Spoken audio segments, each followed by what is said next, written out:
We don't have to put the pressure of the calendar and the clock on our own personal growth. It takes as long as it takes. You don't have to go fast. It's not a race because people just take as long as they take. Like butterflies take as long as they take.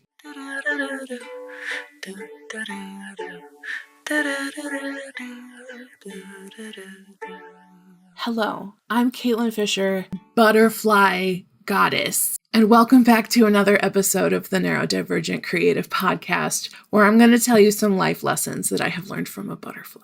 So this all started about a month ago when I noticed that the milkweed plant in our front yard was chock-a-block full of monarch butterflies. Look! There are monarch caterpillars in the milkweed! I didn't see any last year. Oh my god, I'm freaking out! I'm freaking out! Look at them! Look at them! Oh my god! Oh, I'm contributing to the ecosystem! Oh my god. There were 10. They were like big and fat and like almost to the point of like forming their chrysalis. Maybe like one molt away from like that final stage. And then they dwindled and I did not realize that like birds eat them. So I was pretty sad and I thought that they were all gone. And then I Googled a lot of monarch butterfly things lately. And also I'm trying to train myself to say like, I searched online because to be honest, I try not to Google stuff much anymore because I'm really sick of that frickin' AI crap that just lies to you. And I would rather actually search for something and get a result from a human that has written a blog post about butterflies. Somebody out there who is autistic as I am about butterflies. I found a great Reddit post where some person had just compiled a Google Doc, still Google, but we'll allow it, of like everything that they had observed in their years of monarching, like raising these caterpillars. So I found out that only about 1 in 10 make it to the butterfly stage due to predation, parasites, things like that. Just things going wrong. Also, I learned about a lot of things that can go wrong when they're in the chrysalis, such as wasps laying eggs in them. And I was unhappy. Not a happy camper, was I. But one of the things that I looked up was like places where you might find a monarch chrysalis. And lo and behold, I found in like a little 2-inch gap in my fence where like there's like a main kind of fence post and then like the perpendicular post gets like nailed in or screwed in there. But you need like those vertical posts to keep it upright. And so in the gap between the horizontal and the vertical post, I saw a caterpillar and it was looking pretty ready to become a chrysalis. And the day that we took Gwen into the vet, it was August 25th. So I remember it because I was like, we have to go to the vet. It was in like hanging down in a J shape. And this means that they're about to form their chrysalis. And so I was like, holy crap, we're going to take this dog to the vet. We got home. It was still just kind of chilling there. And then it came out a little bit later to find like the tail end of it forming its chrysalis. And I saw it like finish and they shake a lot. It was wiggling and like, it looked really silly. I have a video of it. I will, I'll send it to my producer and see if we can't like show a little like, caterpillar cam. Cause this is what we're frickin' talking about today, guys.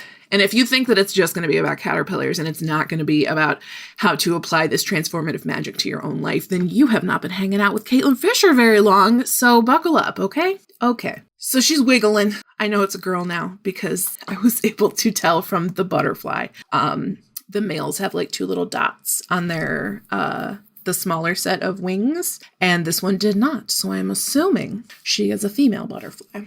And I'm so happy for her. Okay, so she's wiggling, she's forming her chrysalis, and then there you go. It's a chrysalis, it's green. If you've never seen a monarch chrysalis before, it is like the color of like a fresh blade of grass, like spring green, like a beautiful light green. And it looks literally like there are gold flecks in it. I don't know how or why. I don't know why the chrysalis has little gold flecks, but it looks like a piece of art. Okay, so this green chrysalis is there for the next 3 weeks. They are supposed to take about 2 weeks. So for the last week, I have been thinking that this butterfly is dead. It got to the point where I could sort of see through. I could see like the wing patterns. And I'm like, okay, so it definitely formed a butterfly in there. But it was starting to look like a little bit sort of brown and discolored. And what happens right before they come out is like the whole chrysalis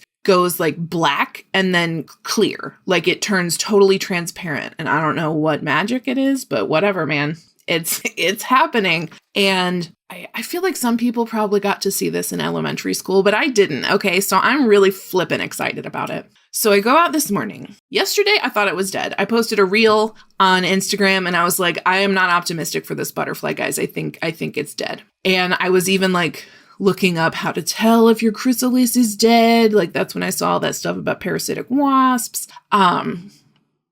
And I was concerned. I thought I was going to have to like do burial rites or put it in the freezer to kill whatever parasites were in it. And then today it was like totally dark. And I was like, look at that. Oh my God. So we took Gwen for the walk.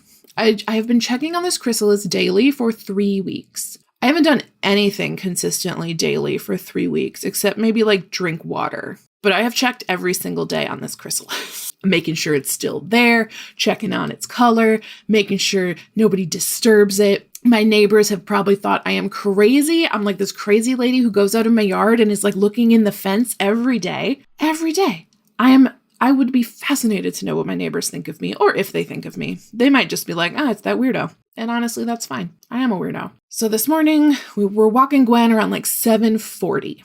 Because I got up at 6 a.m. today. We're trying a new routine. But then I spent 2 hours outside in the sun, so I had to take a little nap. Like a kid who goes swimming. I was just like, the sun made me tired. I came in. I had a co-working call at 9, and I went outside at like 9:53 to check on this chrysalis, and it was still like unopened, but it was close. I'm like, this is happening today, I think. I come back in. I had a doctor's appointment with my psychiatrist. She was 10 minutes late. I'm not blaming her, but she was 10 minutes late. Okay. So just keep that in mind. It's not your fault, but it's a little bit your fault because my appointments with her are $45 for like 5 minutes where she checks in and she's like, all your meds still good? And I'm like, yep. And she's like, cool, I'm going to put in all your refills. And then we fuck off and go about our business. And I knew that this call was not going to take me long, but she was a little late because a client before me was in crisis and needed her. And I understand that. It's nobody's fault that I missed the butterfly coming out of the chrysalis. I'm fine. So I go back outside at 10:30, let's call it. I don't know what exactly it was. 10:28, 10:30, doesn't matter. And she's out. We're on the move. We are on the move. Hi, beautiful. Oh my God, you're so beautiful. Hi, pretty girl. Pretty sure you're a pretty girl. Yes. Flap those wings. Flap them. Come on. I know I'm a big scary thing, but I'm just here to watch. Oh, taking your first steps. Oh my God, you're so beautiful and smart and amazing. Come on, baby. Come on, baby. You can do it. She's just hanging out and her wings were like damp and still just sort of like hanging there. And I got a towel and put it on the ground and sat on that towel and just watched her for 2 hours. And she would sort of like flap her wings a little bit. Like she was like testing them out. She's like, what are these things? Right? So she's testing out her wings. So she's taking a few steps into the sun. She's testing her wings. There's a breeze. It was a little windy today. So occasionally like a gust of wind would come by and kind of like put her off balance. And she's like, what the fuck was that? I am anthropomorphizing this butterfly pretty hard. Butterflies probably don't think what the fuck. And then I got the sense that maybe I was crowding her because like I was taking pictures and videos and like I called my sister on FaceTime and I showed them the butterfly. And I was sitting there crying about it. Like I watched a life reform into something else. Like I got to witness this. And the fact that like, if I never went outside and noticed the world around me, this just would have been happening in my front yard and I would have had no idea. I would have had no idea that the milkweed was full of monarchs. And I would have had no idea that this guy was over in my fence. This lady butterfly was over in the fence and I would have had no idea. And like, how many things am I missing? How many like little teeny tiny miracles am I missing in this like micro ecosystem of my front yard? And I was just sort of in awe of it. I really was. And I know that in the grand scheme of life, like so much is like more important than taking 2 hours to watch a butterfly come out of a chrysalis. But I had the time today. I made the time. I had a super packed schedule, like down to the minute of stuff I was going to do this morning. And I was like, no, cancel all the work. I'm not doing it. And I sat and I just watched this butterfly figure out her wings for the first time until she was able to fly away. And now on to the things that I learned from this butterfly. Thing one is that it takes as long as it takes. And once it happens fast. And I would like to credit a former coach and mentor of mine, Serena Hicks, with that particular phrasing, because that is something that she said in our coaching a lot. It takes as long as it takes, and it happens fast. Because this chrysalis took longer than it should have. And I think that was down to the weather. We had a beautiful, like 2 straight weeks of like early fall temperatures. And it was like 60 degrees out. And so I think she just took a little while longer. I think she wasn't done cooking. And then we had a few days in a row of like high 70s, low 80s. And bam, new butterfly. Like it was the weather. And I was sitting here just looking at the timing of it. And not considering the other context of the cooler weather, of whatever else might have been going on. I was only looking at the timing. And we do ourselves a disservice when we only look at the timing. This is something that I actually teach when I teach goal setting, because when we do like a SMART goal, which I hate, specific, measurable, achievable, relevant, time-bound, so many people just make a specific goal that's time-bound, and then they use that time-boundiness to kind of beat themselves up if they don't reach the goal on time. But like this butterfly, there's zero shame in the fact that it took her an extra week. There were other circumstances going on. It was too cold for her to come out. She wasn't done yet. And like, we are the same as that. We don't have to put the pressure of the calendar and the clock on our own personal growth. It takes as long as it takes. You don't have to go fast. It's not a race. Watch the episode of Bluey called Baby Race. If you want like a really good 7-minute lesson, Bluey does it faster than I do. 7-minute lesson on like not pushing yourself to be the first or the best or like super advanced, because people just take as long as they take. Like butterflies take as long as they take. I was not mad at that butterfly. I did not start ignoring it at the 2-week mark and say, well, if you were going to hatch in front of my eyes, you should have done it in 2 weeks. How crazy is that? That butterfly is not beholden to me. And I am not beholden to a calendar or a clock. Now, yeah, there are there's a deadline for like a summit I want to be in. So I have to make sure my application is in on time. But for the most part, I think I can really like unclench a lot of my like panic around timeliness and like how fast things take. And so that is one gift from this butterfly. I have not named her. Agnes? I'm going to name her Agnes. I don't know. You name the butterfly. Name the butterfly in the comments and then we'll do a vote. So that was the first thing that I learned is it takes as long as it takes. And then when it happens fast, but not until you're ready. And ready is not something that time or the calendar can make you. Like, you can't put ready on the calendar. You just can't. Ready is a decision. It's like an internal motivation. This caterpillar didn't know what the fuck was going on. The caterpillar follows its instincts. Here's thing number 2, which is follow your instincts, even if they're weird, right? There's probably a reason for your instincts.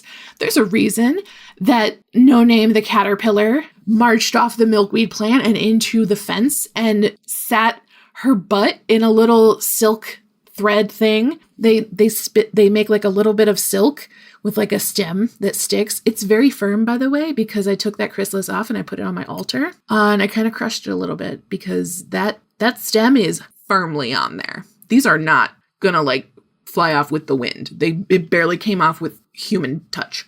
Luckily, they're also flexible. So like I did crack it a little bit, but it's fine. It's great. Also, maybe that makes me a weirdo for being like, I'm going to take that chrysalis and put it on my altar. But nah, I'm not too worried about it. Okay. So we're following our instincts, even though we're weird, right? So the caterpillar doesn't quite know what the fuck's going on. It's not like, oh, time to make my chrysalis. It's just like, it's time to shed my skin again. But this time when it sheds a hard outer coating. And let me tell you, man, like a monarch butterfly is like, I don't know, yay big. For those of you listening on audio, I'm making like an oval with my hands that's maybe like 4 or 5 like inches across. Like when her wings were fully open, a monarch butterfly is a pretty good size. This chrysalis was like the size of like the last knuckle on my pinky. It was tiny.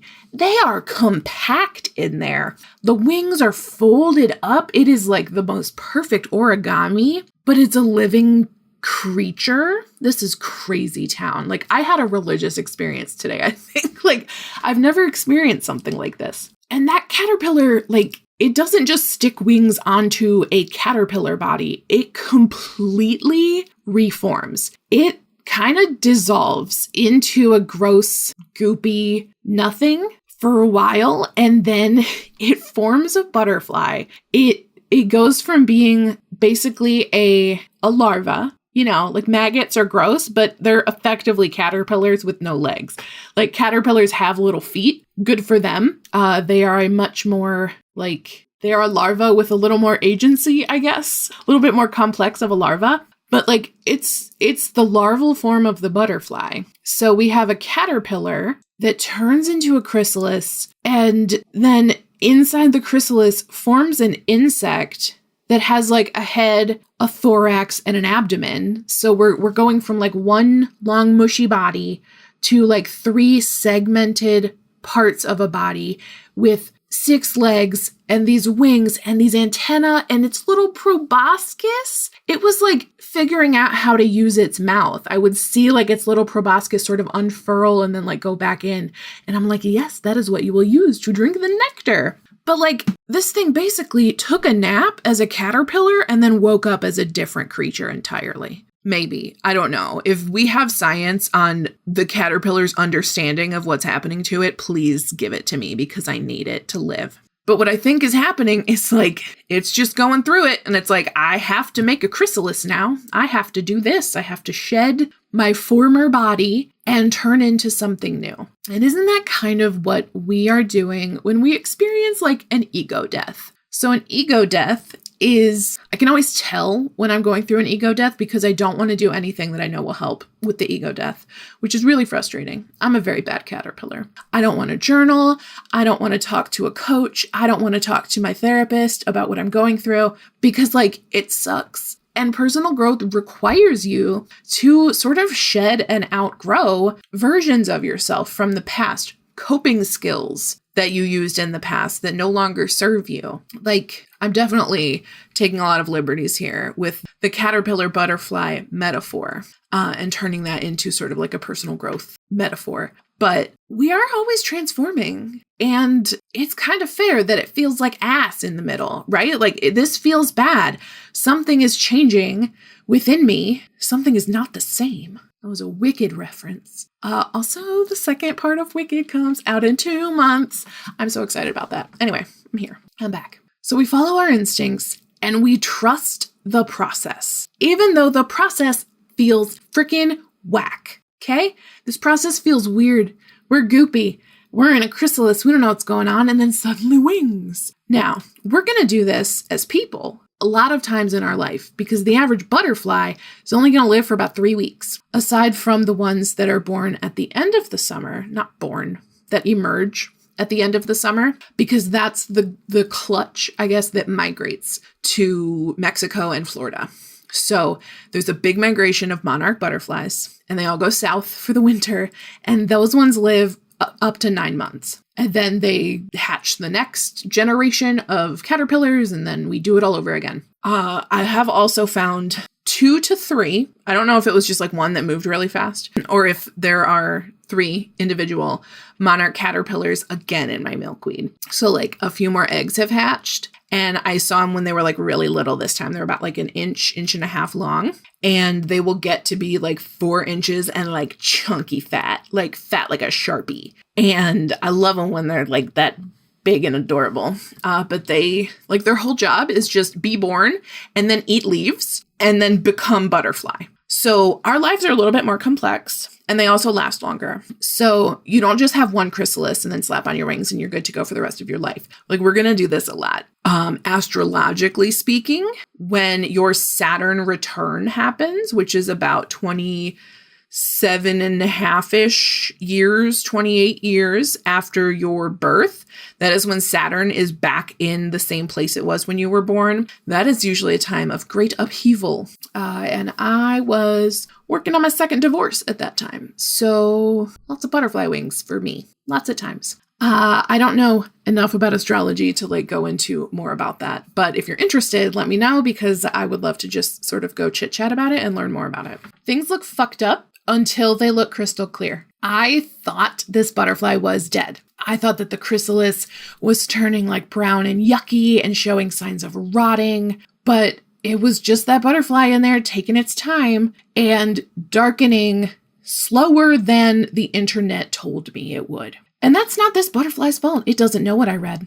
It doesn't know about Reddit or the Monarch blog or anything else. It just knows make chrysalis turn into butterfly, right? So to me, to an outside observer, I didn't know what was going on with it. I'm like, that butterfly is confused or dead. And then suddenly everything made sense. And the butterfly was able to emerge fully formed, fully like not exactly aware of itself, because it had to test things out, right? Like it had to learn to use its longer legs. It had to figure out what its new mouth was like. It was like in Doctor Who, like when the doctor regenerates and he's like, new teeth. That's what this butterfly's doing. It has to sit there and like pump its wings and flap them and wait for them to dry and harden and become like flight worthy. And so to anybody else watching from outside, like if you don't know what to expect from that, you're like, well, that butterfly's out. Why isn't it flying, right? Because it takes as long as it takes. And your journey, the journey of this butterfly,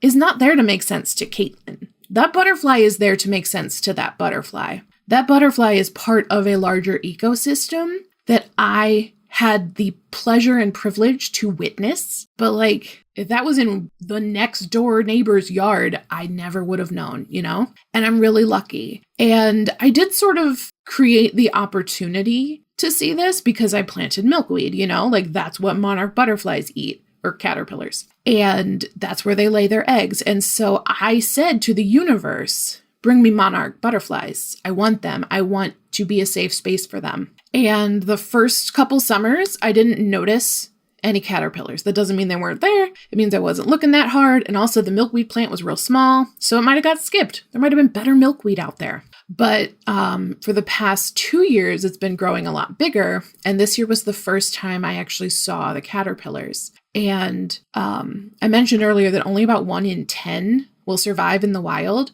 But if you bring the caterpillars into like an enclosure and give them lots of fresh milkweed leaves to munch on, they will grow their whole lives and turn into chrysalis and come out of the chrysalis in your little container. And then the survival rate is more like 80% because the predators are gone, right? And with the monarchs being, I don't think they're endangered. I think they are like a species to watch. But they were endangered for a minute. I believe so.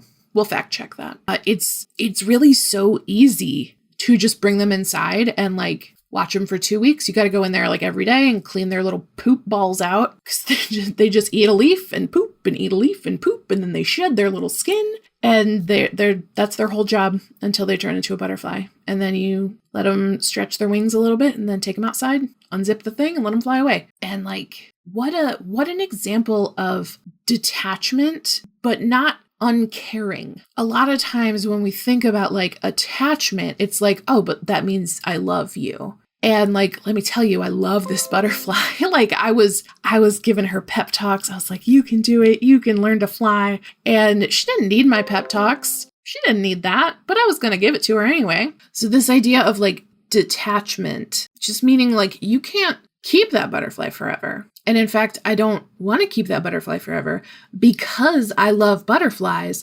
I want more butterflies to fulfill their life's purpose out there in the wild, right? I want more butterflies to migrate. I want more butterflies to lay eggs. I want more butterflies out there. And so I can help them by bringing them inside and paying attention to them for a few weeks. And then I let them go.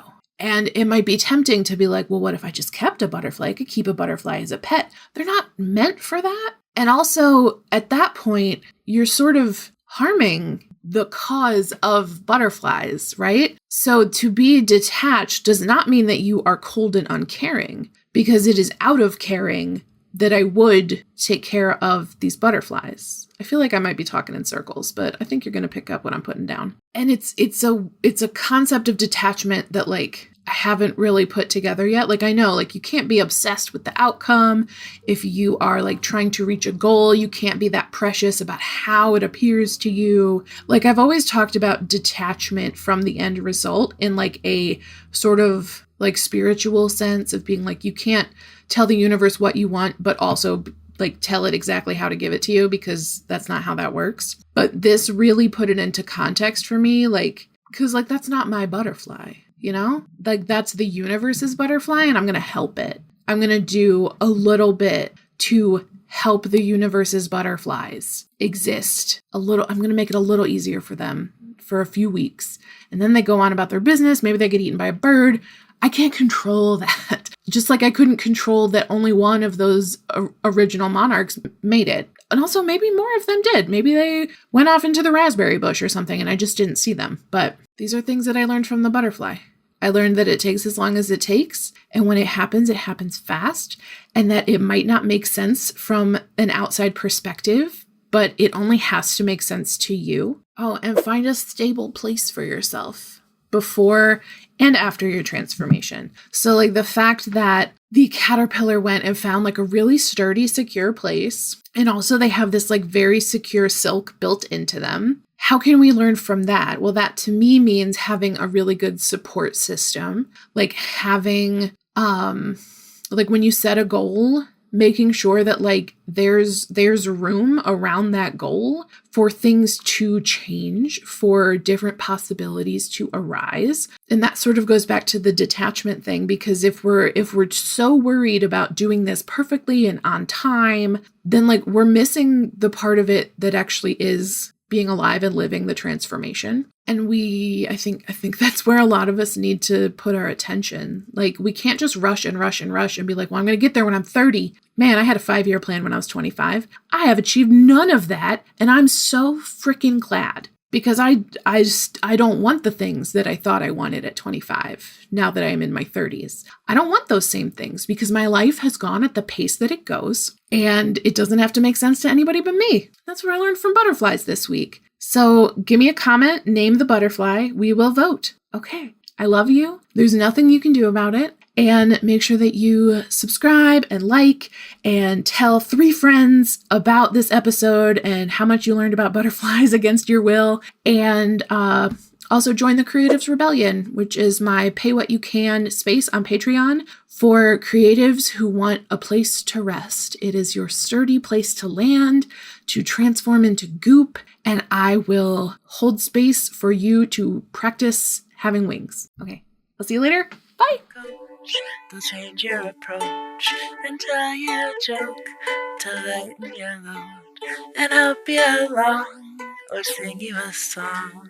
Do-do-do-do-do, do-do-do-do, do-do-do-do, do-do-do-do.